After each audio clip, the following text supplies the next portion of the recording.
అలాగే ప్రభుత్వ ఉద్యోగుల కోసం మేము కాంట్రిబ్యూటరీ పెన్షన్ స్కీమ్ ని రద్దు చేయడానికి నిర్ణయించుకున్నాం. దాని తగ్గట్టుగానే మేము అసెంబ్లీలో తీర్మానం ప్రవేశపెట్టి కేంద్ర ప్రభుత్వం పంపిస్తామని తెలియజేసుకున్నాం. ముఖ్యంగా మేము కోరుకుంటుంది బీసీలకి 5% రాజకీయ రిజర్వేషన్ ఉండాలని కోరుకుంటున్నాం. అలాగే కాపులకి 9వ షెడ్యూల్ ద్వారా రిజర్వేషన్లు కల్పించాలని దాని ముందుకు తీసుకెళ్తాం.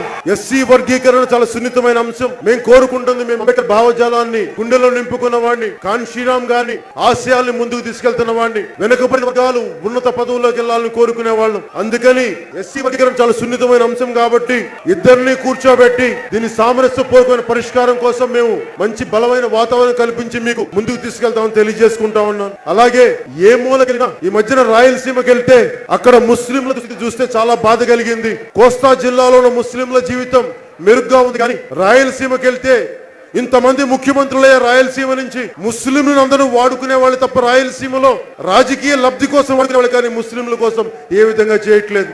అసలు ముస్లింలకు ఏం చేయాలి అన్నది సచార్ కమిటీ చాలా బలమైన నిర్ణయాలు ఇచ్చింది. ఆ సచార్ కమిటీ సిఫార్సుని వారి ఆర్థిక అభివృద్ధికి అన్ని రకాల సామాజిక అభివృద్ధికి ఆ సచార్ కమిటీ సిఫార్సుల్ని అమలు చేస్తామని తెలియజేస్తా ఉన్నాం.